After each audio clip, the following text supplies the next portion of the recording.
This week on the Siren's Log. Who are you?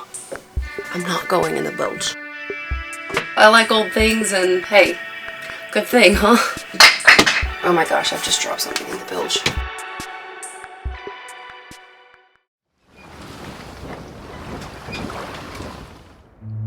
The Down East 38 is a cutter rig and has a total length of 41.75 feet with the bowsprit and a beam of 11.81 feet.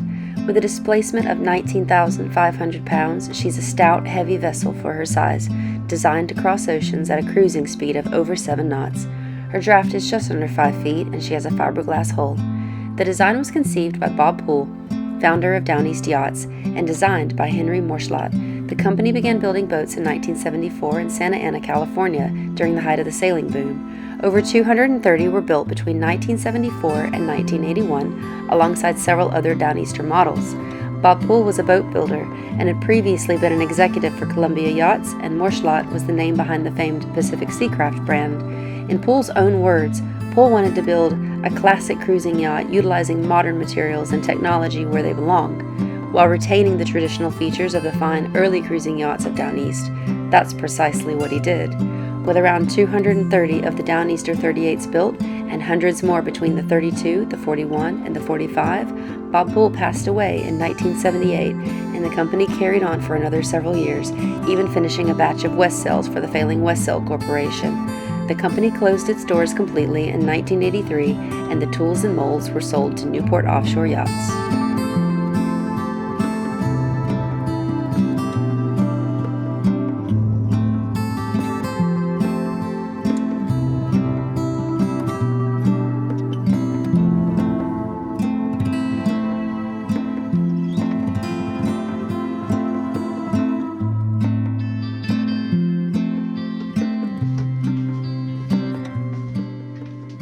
Hey, what's up you guys? Welcome back to another week on the Siren's Log.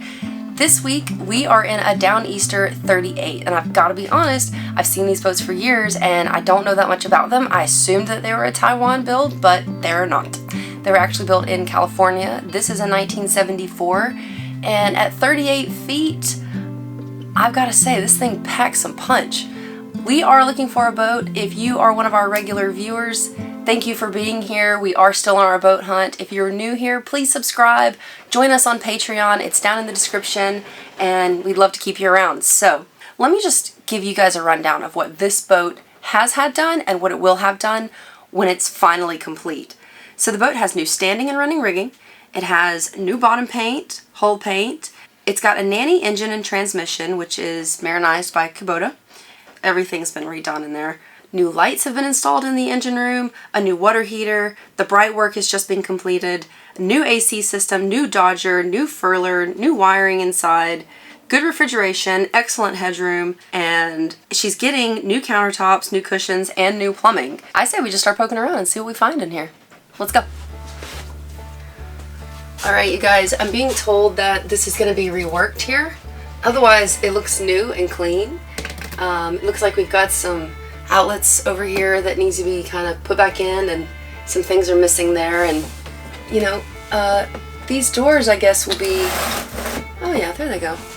They're quite nice actually. Yeah, some of this stuff is, it's original, and you know what? It's really cool. It's really cool. I like old things, and hey, good thing, huh? Over here we have a cooler.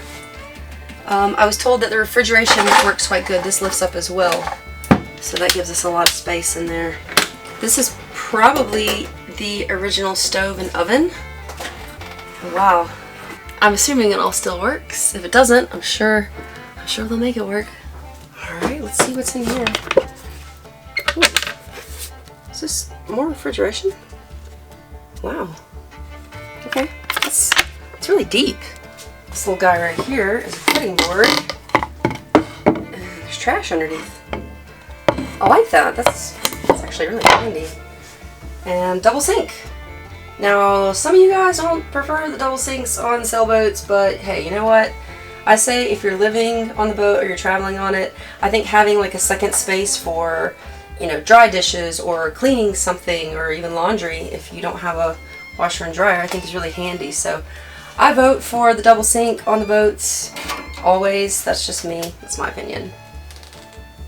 I think this is a mighty fine galley. I like how it wraps around like this. You know, it's never easy to make food underway, and I think this kind of setup makes it a little easier. Moving forward. Okay, so over here, I'm not sure if, I assume something will be done with this in the refit. It's not looking that great, to be honest, but, you know, things need to be changed over the years, but the wood still looks fantastic in here. And I think we're getting new vinyl and everything, so I think these cushions, I think new vinyl and new cushions, if I'm not mistaken. So this will all be redone, and this will be looking really sharp. That table still looks really good, and it does fold down into a bed. Not fold down, but like, you know, it drops down, and it sits right there and makes a bed. So there should be an extra cushion that fits on top of here. And that's actually a pretty big berth if you think about it. I mean, that could hold like 3 small kids if you had them. You know, the headliner in here doesn't look bad, and I like that, you know, the wood is still up here, and these handles are really handy when you're underway. And these are pretty ones, so yeah, that's really nice that that stuff's still in the boat. And this solid wood is just, it's so nice. And I know we can't see this. This is a settee right here, and it's all covered up with stuff, so bear with me. And then it looks like there's like a little nav station that kind of wants to happen right here. Okay, this lifts, but oh, there it goes. Oh yeah, that's really nice. And I like how this is cut out because, you know, your things don't roll around. That's pretty cool. All right, here is what I call the little aft cabin. It's not a full aft cabin, but it's like a little quarter berth. And you can see that goes pretty deep back there, and you know what? It's wide enough for 2 people. I mean, if you're big people, maybe not, but you know, 1 big guy could probably fit in there really comfortably.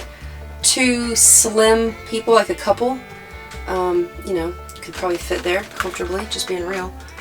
And that extends all the way like that, and it looks like there's, oh yeah, it's here. Yep, and I would imagine that a cushion was probably there. They might be having that remade, I'm not sure. We've got some storage in here. I don't see a hanging locker in here, but you know, this is good for guests or, you know, crew or whatever if you're chartering. I'm not sure, but oh. Okay, little compartment in here. Nice. Yeah, so it's a small cabin, but you know what? It's really lovely. And the best part about it is that there is a door. You guys, that is key. You know, when you're traveling and you're on a boat and you've got friends and they have their own room with a door. That's so cool. That's so cool. Alright. Where are we off to now? Moving forward. Let's skip this. We know what this is. Well, for the moment anyway. And this is our forward cabin.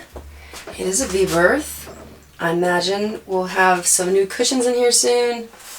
And look at that. Look at all this wood. I know some of you guys don't like the wood, but I do. Yeah, and this wood just goes all the way up like this. Look at that. I can't see what I'm looking at, you guys. Only the camera can. You can, I can't.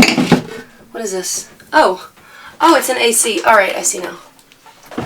Great. Yeah, there's a new AC system in this boat, so that's lovely. And it looks like some things are getting some bright work done. Nice. Got stuff in the hatch. I have like a really bad habit of like stepping in open holes on boats. I know that it's like, that's terrible, and every time it's happened, I'm like, okay, it happened because, but it's always me. It's always me. So that's what I'm looking at right now is like, you guys, I'm trying so hard not to step in that because I know myself, but I know that it's there this time, and that's not how it usually happens for me. So when I know it's there and I can see it, it's usually not a problem. Let's get back behind here. I won't unlatch it, but this is what I want to see.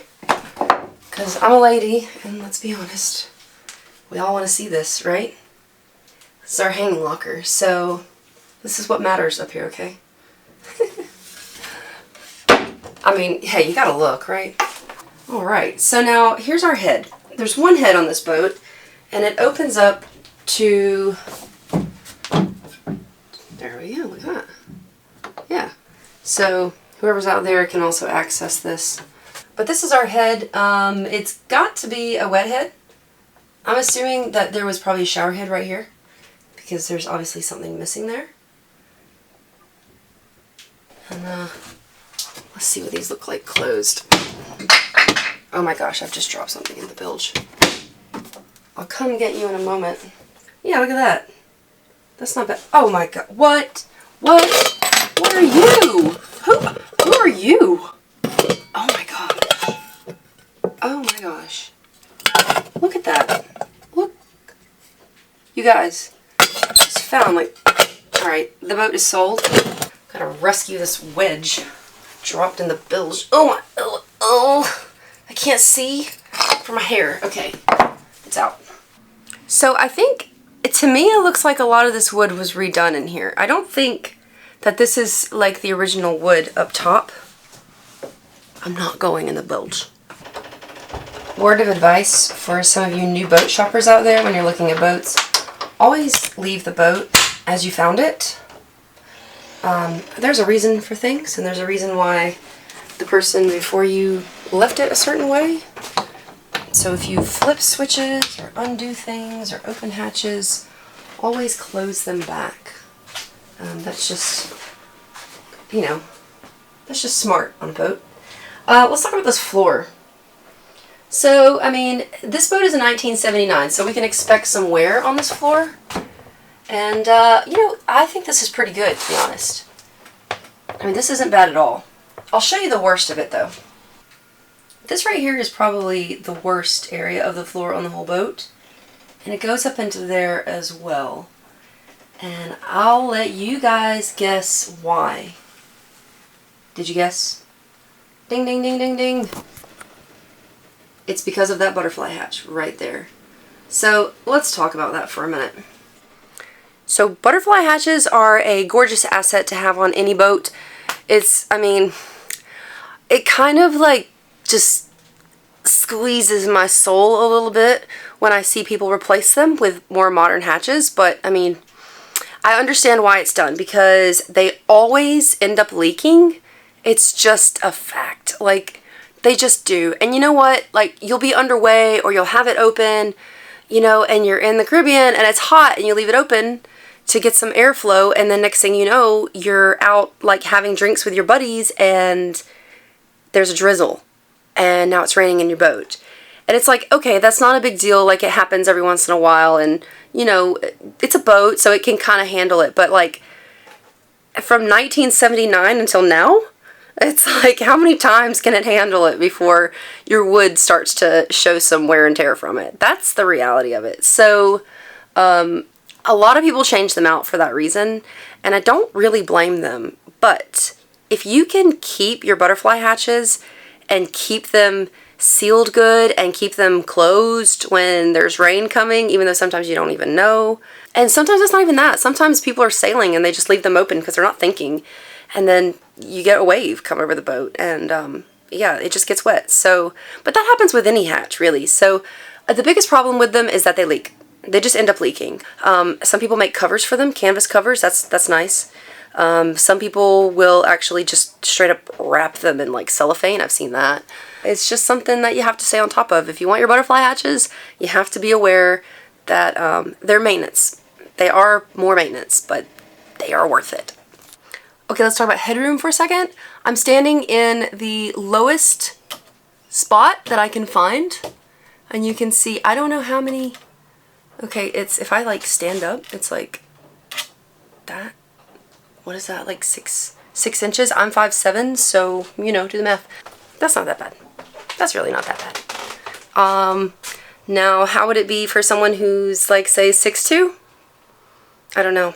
I have a feeling that there would be some areas where you'd kind of have to duck and weave, but, yeah, I still think you know, even if I come down here, just walking through in the main areas, it's not that bad. And then you step up again there.